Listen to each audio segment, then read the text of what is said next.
What's up, Kansas City? I'm your host, Glenn Bryan Frizzell.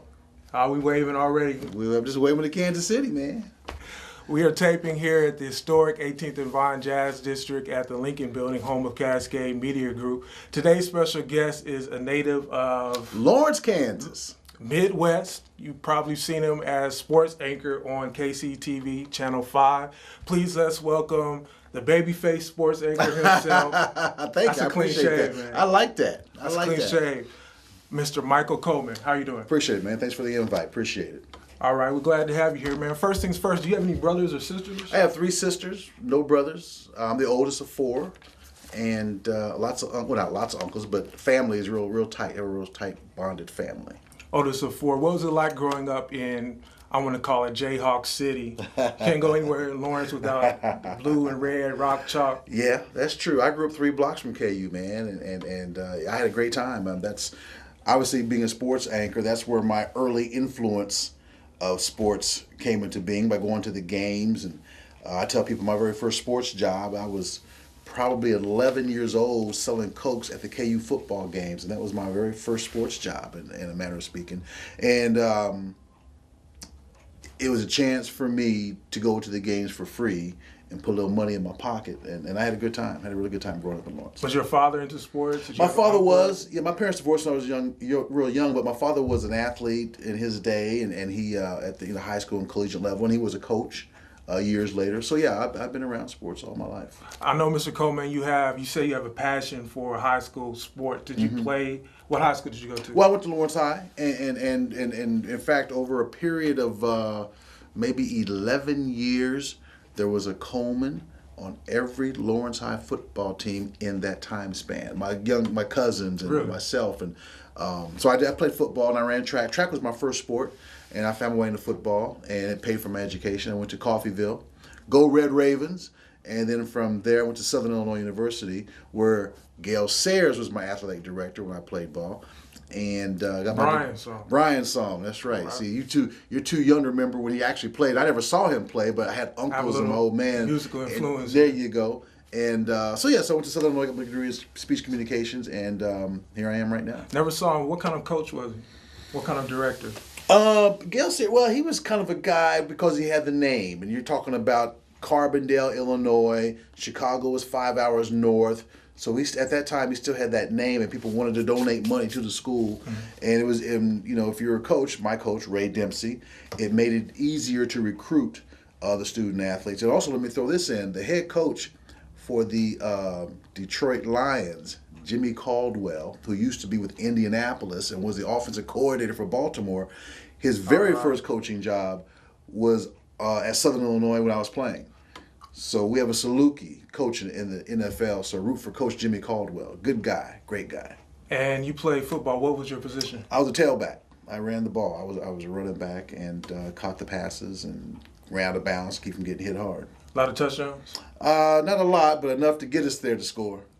Okay. And track and field, your event? I was a sprinter. I was 100, 200, quarter miler, and I've always been an anchor man. I'm an anchor man now, and I anchored relays in high school and college. I see. There's a correlation there. You didn't just do it, but God had a special purpose and plan for you. I think so. You're in your senior year. Is April now. What's going on? We're in Southern Illinois. My senior year. Are we looking for jobs? Yo, man, we're trying to hustle the credits up. Athletes, it's banquets. Well, it's kind. I'll tell you, it's the equivalent, and you'll understand this later in life. If you're trying to fix your credit up so you can get that house, same thing in college. You want to take care of those loose ends and get those grades up, and be a bit more determined so that you can graduate on time and you can start that job search, and which was the case. And I will tell you, no one tells you when you go to college that once you graduate and once you get that piece of paper, that doesn't mean you're going to be hired within 3 days. Mm-hmm. It took me about 2 years to get a job in my industry of broadcasting after graduation. So there's a 2-year period where it would have been very easy to be derailed from your dreams and your hopes because no one's hiring you. Mm-hmm. But you just got to stick with it. And all it takes is just one person to say yes, and once you get your foot in the door, run with it. Greatest love of all. I believe the children are our future. We shall succeed. paraphrasing there. George Benson. Skipped over the last 3 or 4 verses of the greatest George Benson there. We have some ads in the work, and we would like to invite you to come out and be a part of our golf tournament. It will be in the Hillcrest area on July 7th. Okay. We don't quite know what role you could play, but we definitely would appreciate you. Well, and let me know. I hope it doesn't conflict with, because I do something with the NAACP golf tournament, which is usually around July. I can't remember what date that is. I know it's usually close to when the training camps of the Chiefs open up. So I'll have to check on that date. But I'll definitely. What do you do with the NAACP? I kind of just keep the traffic rolling, and I MC the post event. Not really a banquet, but luncheon, if you will, and they have people come up and. All right, everyone, on quiet on the golf course. Yeah, just get it going. Just like I said, just have some fun with it. I always fall asleep when I listen to golf sports announcements. maybe it'd be different if we come on out to the NAACP. Here he is. He birdied the last hole. Let's see if he can get an eagle here. So, Oh yeah, and then flash forward, dude has walked a mile and he's at his next hole. Well, Mr. Coleman, you play sports. Should college athletes be compensated for their contributions to the athletic department? Of course, that's a hot button Other than topic. scholarships. Yeah, I truly believe that, and I'm going to give you my interpretation. Say like this: these are the student athletes, these are the coaches, the administration. As they get more and more money from TV contracts, they get raises because they win the conference. They're steadily going up. Look what the athletes Way are. up there, huh? Look what the athletes are. That hand hasn't moved at all. It's still right there. And now you have such a disparaging gap between. I'm not saying the players should get a whole bunch of money or any money, but they need to get something. And the scholarship no longer is enough. The saying, "Don't bite the hand that feeds you. Wait until you turn pros, and you'll be richly compensated." But not everybody's gonna go pro. Not everybody's gonna go pro. I mean, that's just a realization. I mean, I had aspirations of playing in the NFL. Didn't work out, but I knew I had that piece of paper. And I know the kids at Northwestern University, they're gonna vote on whether to unionize. And I'll say this. Now the NCAA, they're talking about this, and the only reason why they're talking about it is because they've been challenged. You know, the kids from Northwestern University, who won their issue in terms of yes, you're allowed to unionize. They put a chip on their shoulder, and they dare the NCAA to knock it off, and they did. And so now the conversation is wide open because you didn't hear this conversation from the NCAA, and the main reason why we're hearing it now is because they feel threatened. And student athletes are so powerful. They're so much more powerful than they can even think of, and you don't need a union to do that. You just need to have everybody on the same page, and so you have to have legal voices to help your cause. But even if Northwestern does not unionize, the door is open forever, for something good to happen for student athletes, and not just in monetary tone or approach, but other ways for things to be fair, because they don't have a say in what goes on. Quick example: last year, Grambling came here to play Lincoln at Arrowhead. They have Doug Williams, a tremendous quarterback for the Bucks, whose name is Grambling, who is Eddie Robinson, if you will. That's who he played for, the great Eddie Robinson. And then they fired him, if you recall. They fired Doug Williams like 4 days before the game. After he came to KC. I was on SportsCenter. Yeah, and then it was on Channel 5 too. And then he gets fired. Team gets blown out at Arrowhead. And what we didn't know was they had these players bust in from Grambling, Louisiana. They didn't catch a flight. And then they bust them back to Grambling, and they ran out of box lunches. And who was there to speak up for them? Meanwhile, the AD flew to Kansas City and flew back to Grambling. And then 2 weeks later, they busted them to play another game to Indianapolis. So I think that's abuse of your players. I think that's abuse of guys. Get these big old 6'5", 6'6", 275-pound guys on a bus for 6 hours. They're on a bus for 6 hours, man. And then you get beat too. It's a long way from Grambling to get beat in Kansas City. So that's a perfect example of why student athletes should have a say in what goes on in their own culture. Very well put there, Mr. Coleman. What were the perks for you for being a college athlete? I didn't really have perks per se. I think that the other I enjoyed being around guys and my teammates. You Still ask, keep in touch? still keep in touch. You ask any athlete, no matter what level, high school, college, or pro, what do they miss the most about no longer playing? The games were fun, yes, but the games are fun with pressure because coaches have mortgages. But what they miss the most, what I miss the most, is the camaraderie you have within the locker room with the fellas. Because the locker room is a sanctuary, and this guy's just being tight because all the fellas on no matter what sport, they've all gone through hell together.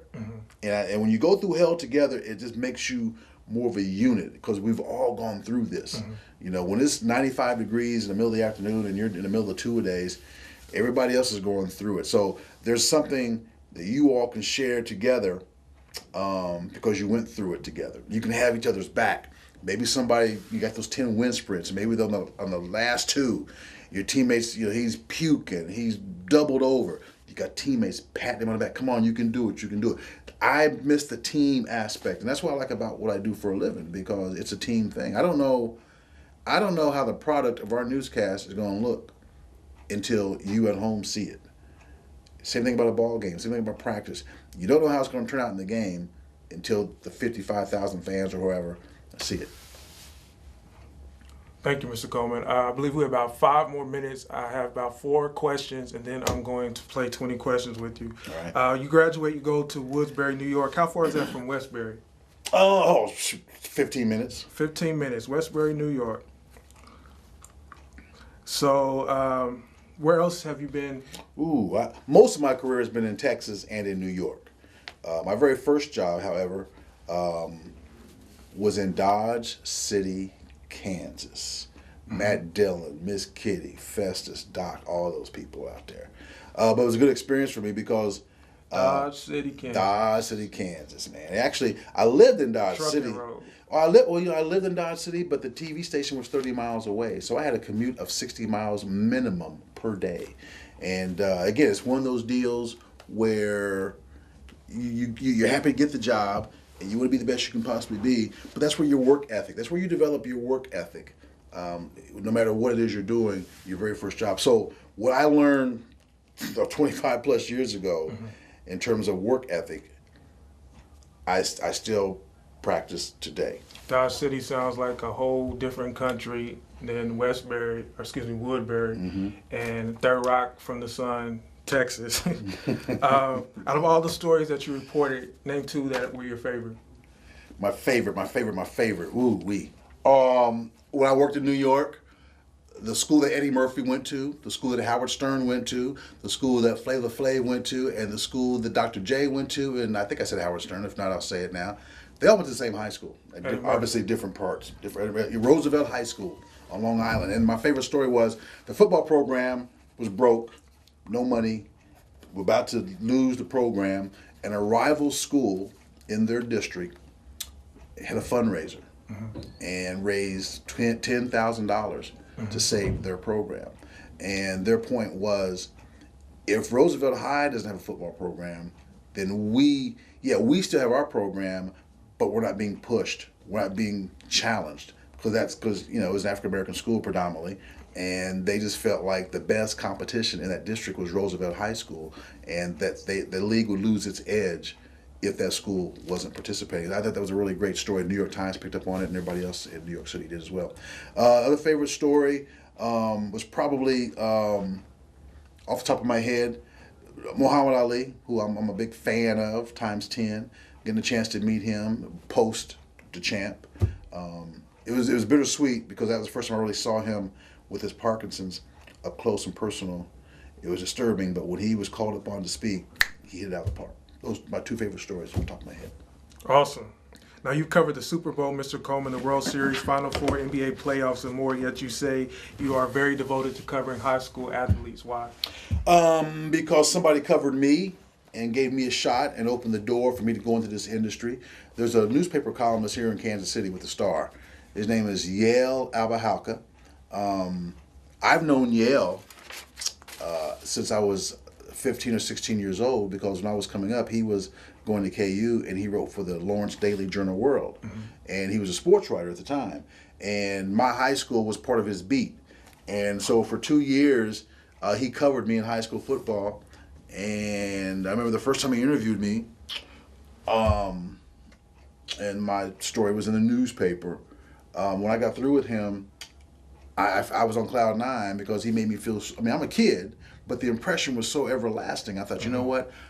When I grow up, if I get a chance to do what this guy is doing, which will make somebody like myself at that time feel really good, I want to make a young student athlete feel good as well. And that's how I decided to come into this business. When I was 16 years old, I knew I wanted to be in the world of sportscasting. Awesome. Can you tell us a little bit about the civic and community work you do with the Brain Injury Institute? Yeah, when I was in New York, I was part of the traumatic brain injury symposium. They would do it every year, and they would have me MC it. They would bring back in athletes who participated in sports, were like boxers, football players, hockey players. They would bring these players in who had concussion issues and discuss what needs to be done. And the people they were talking to would be coaches of youth leagues, high school coaches, trainers, and this was a way to help get the word out in terms of how to handle head injuries and what you should do. And if your kid, which now we know it's universal, that if your player gets hit, you don't put him back in the game, because I played at a time, and it's not a joke, but it's true. I've had 3 concussions. Wow. I've had 3 concussions at least, and you know what? But all players go through concussions, and concussions don't mean you get knocked out. You can get a concussion. Figure out offensive linemen who hit defensive linemen like this, they're getting concussed. Now they may not fall out or any of that nature, but the repeated head injury, the head pounding, you're going to have something wrong with you. And there used to be a time when you get hit so hard in your head and you come on the field, coach is checking you out. Now keep in mind, coaches are not doctors. When you're a kid, you don't realize that. You think because coaches tell you, put some ice on that knee, they know what they're talking about. But you used to be with a head injury, the coaches would put up 3 fingers and ask you, how many fingers do I have up? If you said 2, they put you back out there on the field. The guy's talking, you just can't count right now. And so I think the NFL they're doing a good job in that respect. I think they're softening the game too much, but we'll see where that lands. All right, I think I have time for maybe 10 of the 20 questions here. Your favorite Olympic sport? Track and field. Absolute all-time favorite sports performer? Sports performer? Ooh, let's go with, football, I'm going to say Gale Sayers. Baseball, I'm a big Reggie Jackson guy. Track and field, Jesse Owens. And of all time, Muhammad Ali. Best college sports town? Best college what? Sports town. Ooh, sports Austin. Austin, Texas. They have a lot of fun in Austin. Texas Longhorns? Texas Longhorns. All-time favorite high school athlete? Oh, I don't think I have one, because I would say me. Most reclusive athlete ever interviewed? I won't say reclusive. I'll say I'll go with a coach, Bob Knight. Best sports movie of all time? Ooh, okay. You mentioned Brian's song earlier, and another movie, Bingo Long, since we're in Kansas City, and it's Traveling Motor King All-Stars. You hip to that movie? You like Bingo Long? I love me some Bingo Long, man. Got the Thelma copy at home. Houston singing. And oh, it's the bomb. Bingo Long two-step. We're going to have to learn how to do that. Oh. George Owens or George Papadopoulos? Papadopoulos. Best sports broadcast show on air right now? Bryant Gumbel's Real Sport on HBO. Did the Chiefs have a shot at winning the conference title this year? You always have a shot. I mean, because it's no one is. I mean, everybody puts their pants on one leg at a time, to use a cliche. The answer is yes, but will they is the bigger question. No. Will they? We'll leave that at the cliffhanger there. Best franchise quarterback of all time? Ooh. Joe Montana. Most overlooked, underappreciated player, any sport? Any sport. When he played, and he played in San Antonio, and that might be part of it, David Robinson. Did you go to school with anybody famous? Played ball with Kevin House. Grew up with Steve Jeltz, who played for the Royals and Philadelphia Phillies, baseball. Terry Taylor, a teammate of mine, went to Seattle in the first round. Kevin House played with Doug Williams at Tampa Bay. David Lee, when I was in college, and I'm showing my age here, was number 2 in the world in the 400 intermediate hurdles to Edwin Moses, who I say invented the sport. And he was on the team that did not go to the Olympics. We boycotted because of politics, Afghanistan and Russia. And David Lee was my roommate, and we all felt bad for him because we were all rooting for him. And he came here to the Kansas Relays and took some medals. So I would definitely say David Lee. You still get out and run? I try to, man. But I save my speed for the dogs when they chase me. Looney Tunes or Walt Disney? Looney Tunes. And Pacers or Bucks tonight? The way the Pacers are playing, I'm going with the Bucks. All right, well, Mr. Coleman, tell our viewers, what's up, Kansas City viewers, in the last couple of seconds here, what you're doing outside of KCTV. You have some... Yeah, I do. I get involved in stuff in the community because if it's enough for me to ask you to let me in your house on a daily basis, the least I can do is go out and be a part of the community. I love this community and I like being involved. I'm involved with, when I was in Texas, I was involved with the literacy program, showing folks how to read, teaching people how to read. And there's not a bigger joy than teaching an older man or an older person who, for whatever reason, didn't learn how to read at that time, but had the guts and the patience to want to learn and to sit there and teach that person how to read. I kind of get emotional thinking about it because the first time I was able to help somebody successfully learn how to read, you'd have thought he'd won the lottery, which he did. He did. And so helping people get advanced and get ahead, that's what I try to be about. That's awesome. That's real awesome. Cash Money here, Mr. Michael Coleman. My name is Glenn Bryan Frizzell for What's Up Kansas City. Check out more video online at www.whatsupkansascity.net. And remember, the sky is the limit. Aim high. Shoot for the moon if you miss. At the very least, you and the fat boys, not that you're fat, man, but got a little muscle on you, will land among the stars. Until next time, take care. Thanks, Glenn. Appreciate it, buddy. All right. Good job. That's a wrap. It's a wrap. All right. What are you looking at here? What's up, Kansas City? I'm Brianna Garlington. I'm Charles Williams. And I'm Derek Parker. And we are CMG. CMG. And we would like to welcome you to follow both websites. That's whatsupkansascity.net and cascadesports.tv.